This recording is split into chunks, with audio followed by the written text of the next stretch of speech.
This is Living Catholic with Father Don Wolf. This show deals with living the Catholic faith in our time, discovering God's presence in our lives, and finding hope in His Word. And now, your host, Father Don Wolf. Welcome, Oklahoma, to Living Catholic. I'm Father Don Wolf, pastor of Sacred Heart Parish and the rector of the Shrine of Blessed Stanley Rother. We've been talking about the new pope, and all this talk about the pope had me thinking about the papacy in a manner I hadn't spent much time with before. And it's this: what does a pope really do? I know it's not the kind of thing we spend a lot of time thinking about, since there really isn't an evaluation form or a supervisor's review concerning the pope's job. And even if there were, we probably wouldn't be consulted about our version of whether he had done his work the right way or not. But the question still lingers. What's the Pope supposed to be doing? Of course, this is a small version of a larger question concerning all church leaders. What are all the rest of us supposed to be doing as well? We can come up with all kinds of things the Vicar of Christ should be up to, but as a leader in the church, he should be performing his version of what the rest of us do. And what's that? Oddly enough, we don't have a clear notion of that job description. It's a little fuzzy for us. Perhaps we ought to spend some time thinking about it. The truth of the matter is that in our day and age, we all have our opinion about the Pope, just like we do of the President, even if you're not involved in the politics of the church or the country, even if you don't go for the things people say about their personalities, and even if the ups and downs of policies and positions aren't your cup of tea. You have some opinion of the people who fill up all of the reporting in the media. It's simply a part of our life these days, in which the faces and quotes and personalities of our leaders end up intruding on our lives in just about every way. Opinions are all downstream of all this reporting. So wouldn't it be best to have a measuring tape, a way to think about what's really supposed to go on as we think about the Pope? We should be able to pull out our yardstick and size up what's going on as we think about the church and about the Pope's leadership. So here are a few elements of what the Pope does. The first is that he be a Christian. I mean, that sounds odd in the extreme because it's so blindingly obvious. But in truth, it's not obvious at all. The leader of the church should, in every way, have a life conformed to the life of Christ. It means that the measures of his life have not been politics or position, but his desire to be faithful to the presence of Christ and his calling as a follower of Jesus. As Pope, of course, he will have had a long history of accomplishment and promotion, and he will have learned a lot about and participated in the politics of the church. He will have been a cardinal and a bishop, both of which puts him in the maelstrom of opinions and movements in the life of the church, many of which are passionately active and sometimes opposed to one another. But in all that fills his life, his ultimate measure has to be his fidelity to the life that Christ has called him to. Forgiveness, forbearance, faithfulness, these have to be the watchwords of his life. He has to be a Christian first. Everything else comes later. I think we underestimate how difficult this can be for those who ascend to office in the church. It's not because they're duplicitous and power-hungry, but because the work they're asked to do is difficult and demands mature and sophisticated discernment. They're placed in positions where they have to make decisions about other people and about the good of the church and what's best for the long-term good of the life of the faithful, and all the tough decisions that go into providing for and leading an institution. And in the midst of these demands, it's easy to lose focus on the presence of Christ. The more pressing the decisions about how to sustain the work of the church and fulfill its demands, the easier it is to give up the harder work of listening faithfully to the assurances of Christ's presence and responding bravely to Jesus' invitation. As in every job, the work can overwhelm and then drown any other sensibility, including the invitation to grace from Jesus himself. The Pope always has to be aware of his first vocation as a believer. He isn't asked to act like he's faithful, or just go through the motions of prayer, or simply nod toward the guidance of the Holy Spirit. He is to embody these realities in every way. The Pope must be, first of all, a believer in the Lordship of Jesus Christ and the work of God in the world to bring salvation to all. Without this measure, Everything else is mostly useless. The second aspect of his work is that the Pope has to listen. This often seems vacuous because there are all kinds of ways to listen, some less effective than others. Actually, the structure of the papal office is such that a great deal of listening already takes place. Every 7 years, every bishop in the world has to come to Rome and visit with the Pope.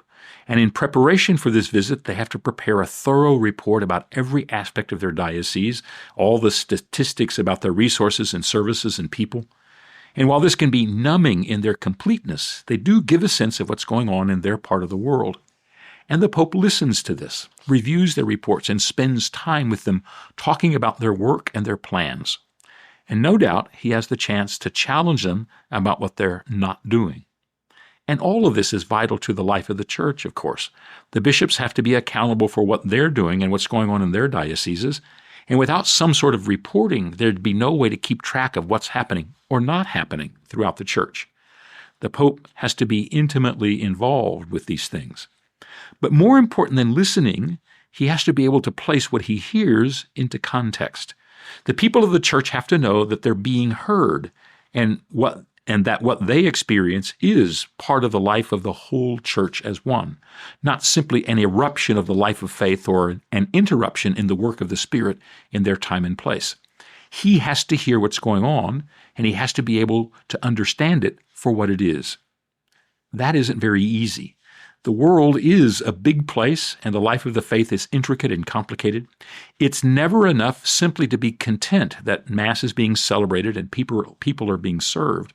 The gospel is supposed to be proclaimed to every creature under heaven, and that means to every situation and every structure there is.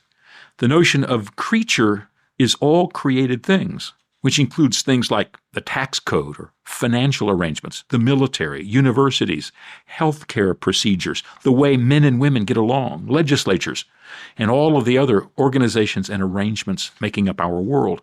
It's the Pope's job to understand how the gospel is to be proclaimed and lived in the midst of these realities. His job is to be preoccupied with offering the hope of the gospel to every part of humanity, including all of the configurations and elements that sustain us.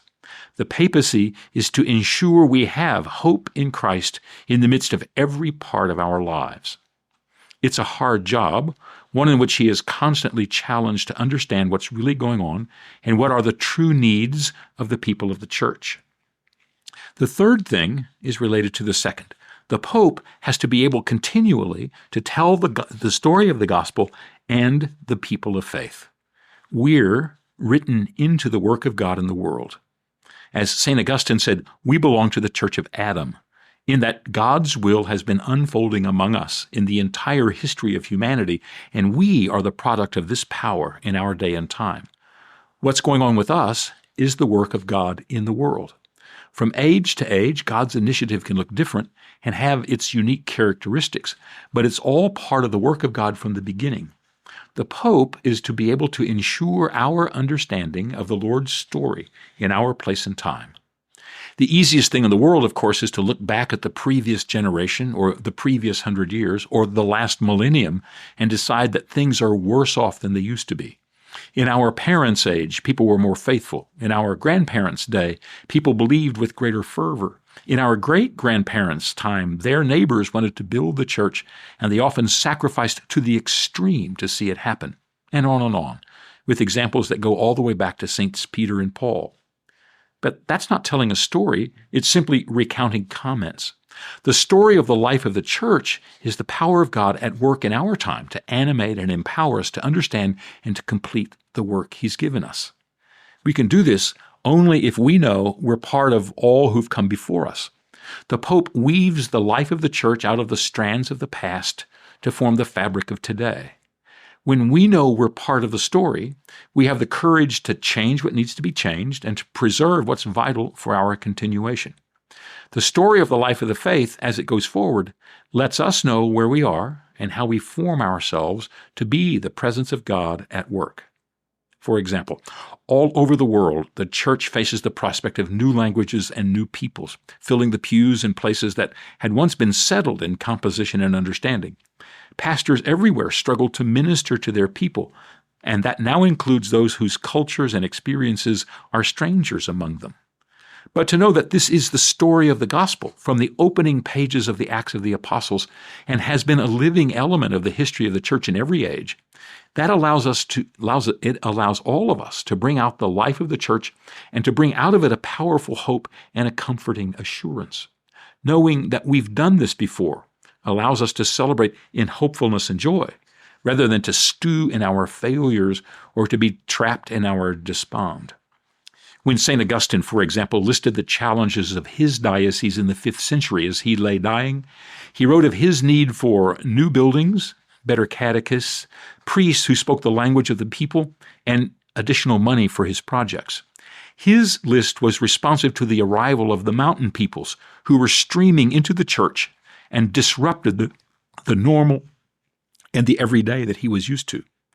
In fact, St. Augustine's list is a list every bishop in the U.S. has, and almost every bishop in the world is challenged by.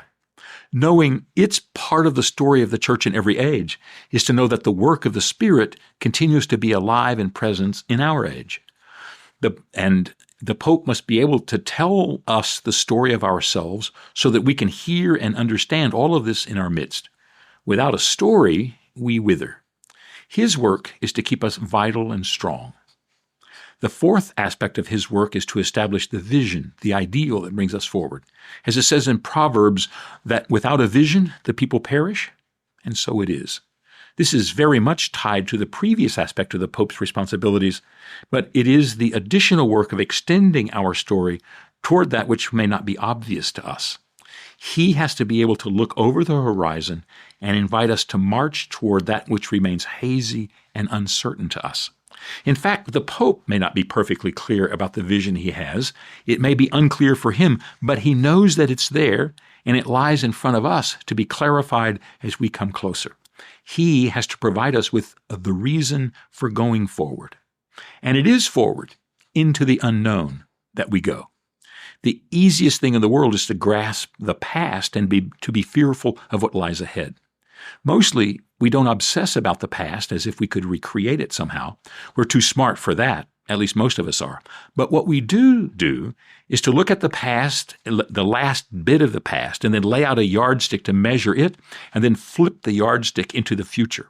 Imagining the future will simply be the present in all of its nuances and moments flipped forward. And when we do this, which all of us are tempted to, we're simply preserving the past rather than truly entering the future. The Pope's work is to make sure we're responding to the invitation to enact the work of God in our time and move in that direction. This often means that we go in directions that are not at first obvious or easily certain. That's where his leadership is often tested. It's not easy to keep the people together on their journey to the promised land of God at work among us. Moving from the past into the present toward the future always means leaving the past behind as the past and going forward toward the unknown.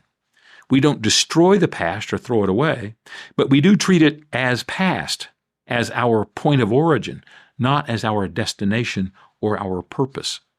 This is a difficult work. The Pope can't do it alone, but unless it is done, the whole church suffers. The fifth aspect of the Pope's work is to admit failure. There's no guarantee the church doesn't make a mistake. Of course it does. It's made up of people like you and me who have an almost infinite capacity to miss the point, to misunderstand, and to miss our cues. We do believe the Pope is protected from error when teaching faith and morals, but there's so much more to the life of the papacy than this narrow band of responsibility and stewardship. It's not only possible, but certain that mistakes in administration and diplomacy and communication and evaluation take place all the time. And when they do, rather than standing on precedence or obstinance, the Pope has to recognize them and then work to correct them. Nothing can get better if no one recognizes the need to improve or to improvise. That's not as easy as it sounds. The greater the stakes involved, the harder it is to backtrack and to begin again. Just ask married couples, especially those who've been married a long time. It's not easy to begin again, just because it's been a long time and so much water has passed under the bridge.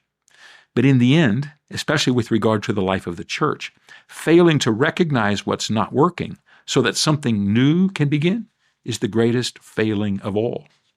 Everyone wants to leverage the reputation and status of the church for his own purpose. The Pope has to be attentive to the truth and to the good of all, and to make sure the pathway of the church in all of its actions and decision-making serves the integrity of the gospel and the proclamation of Christ. This often becomes doubly difficult when decision-making is intricate and laden with the reputations and personalities of many people. But it has to be done, and it has to be sincere and effective. Being Pope isn't easy, especially because the life of the church is so much more than simply the question of dogma and teaching. It also involves the lives of people and the progress of people everywhere. Sixth, the Pope must intercede for the needs of the whole church. He's not just an administrator and a facilitator, he's also a bishop and a priest. One of his principal works is to lead his people in prayer and petition God for the needs of the whole church. As one who encounters the needs of the church at their apex, he has a vision of what the church must have in order to complete its work in the world. To provide these needs, his petitions to God's goodness are important in every way.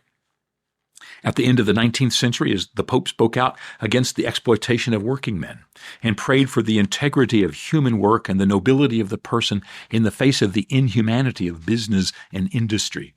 In the opening decades of the 20th century, the popes promoted peace and prayed for the redirection of armaments and national dominance. In the years following World War I, the Pope spoke out against the growing anti-Semitism and the threats against minorities and the despised, and prayed for tolerance and understanding. In the heady decade of the 60s, the Pope reminded everyone of the dangers of dehumanizing sexuality, and prayed for the reintegration of the human person into the ecology of sexual wholeness and meaning. Popes have prayed for peace and have begged to stop war and violence. They've offered themselves as vessels for negotiation and settlement. They've stood as gateways to wholeness and integrity. And they've begged God for the wisdom and the willingness to celebrate the goodness of the world and the glory of the creation. It's the Pope who is emboldened to ask God for divine graces to be poured out upon the world, and who is endowed with the office to remind humanity of its blessedness and dignity. The Pope is to do all these things, to be a vessel of grace for everyone. It's one of his jobs. And finally, the seventh aspect of the Pope's job is to recognize the reality of sin in the world and in the working of the church. I say this with some care because I don't want anyone to imagine the church is somehow a vehicle for sin, because it's not. But sin exists in every aspect of human decision-making, and to the extent decisions are made in the life of the church, there is the prospect of sin at work. It's the job of the Pope to recognize and to call out the presence of sinful aspects of the machinery of the church and to remediate it, of the machinery of every part of human decision-making. He first has to acknowledge its reality and its inevitability. Sin is an aspect of our humanity and creeps into all we do. In fact, the first effect of sin in our lives is to deaden our awareness of the effects of sin in our lives. Keeping its presence in mind is vital to the work of the church and its effectiveness in the world. It is the work of the Pope to speak of these realities whenever they show themselves. But more than that, he also must preside over the working of people who are tempted and who sometimes give in to the sinful inclinations that haunt them. Putting in place systems that ignore these aspects of our lives or presume perfection on the part of everyone is to be foolish in the extreme. It's the Pope's charism to be aware of the corrosion of sin and to do his best to overcome it through knowledge, repentance, and conversion. The Pope needs to be open to the work of the Holy Spirit in his own life and in the life of the church. Pope Francis described this as part of the work of evangelization, and he tabulated it under the category of spontaneity. For him, this signaled an aspect of church life we don't often appreciate or value, especially when we're detailing the leadership functions in the hierarchy. Leaders are most often called to enforce norms and maintain the balance between the various energies and forces at work in the church. And to be fair, so many of the demands of the church are for maintenance and continuity. It's hard to appreciate the energy that prompts spontaneous reactions when so much is invested, rightly, in valuing what has gone before. But authentic openness to the Spirit and confidence in God at work among us allows leaders the freedom to act in ways that they hadn't planned or had not been available to them in the past. When these moments come, they are a gift to the leader and to the whole church. Pope Francis valued this highly, probably as an aspect of his Latin American heritage. But it's true throughout the history of the church, from the popes who encouraged St. Francis to live out his insights and his charism of poverty, to the pope who encouraged St. Ignatius of Loyola to direct his energies to conquering ignorance and indifference at home rather than thirsting for soldiering in a crusade, and many other examples in our era, including Pope Paul's affirmation of the charismatic renewal and Pope John Paul II's openness to the labor unions in Poland. The power of spontaneity is the invitation to understand that God is not finished with us yet. We've not received a closed book filled with all the details of all that God wishes for us. Instead, we've been promised a new chapter for this age of ours, one not yet written and aching for our authorship. The Pope has to be the one most open to the gift of change and to the reality of God's graces present among us. So it's easy to see, it's no bed of roses being Pope. The demands are extreme and the prospects are immense. At the same time, the power of the Pope to shape and to bless the life of the faithful is beyond question. He's situated at the apex of life of the church so that his choices to decide and to act enriches all of us. Much more than the levers of authority and responsibility that he can move, his faithfulness to the movement of the Spirit in his life and among the whole church is the gift he gives. That's what it's like to be the leader of the faithful. It happens only with God's grace, of course. Back in just a moment.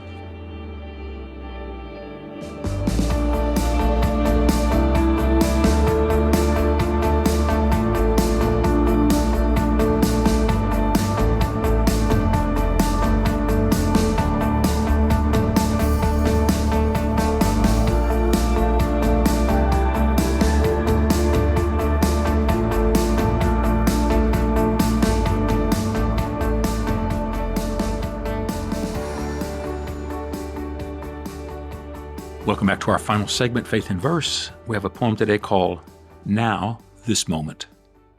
Now, this moment is our only possession, which we hear spoken of by every sage voice. It becomes our ultimate confession. The wisest made this truth their final choice. Yet the now we know passes, instantly gone, as time ticks inexorably away, fragile as the final words of a song, hangs in the air at a high note, and then fades.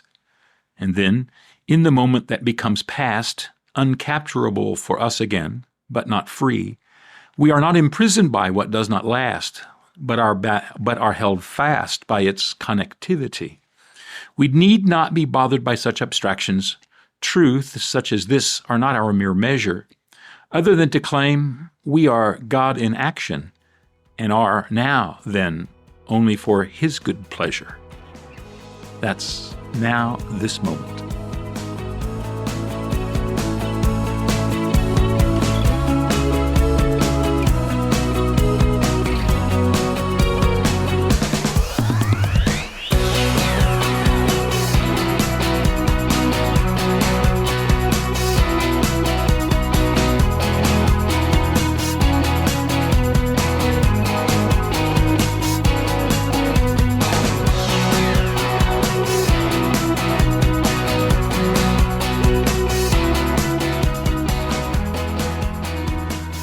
Living Catholic is the invitation that all of us have to open our hearts and our minds and to be attentive to the work of the Spirit among us, which, of course, is the exact reason for the life of the church. To enter into the life of the church more fully is to be attentive to the work of the Spirit as it crisscrosses the energies of our lives. That's what we want to do here at Living Catholic, and I hope that in the weeks to come, you can join us.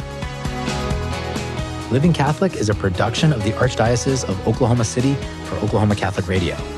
To learn more, visit okcr.org.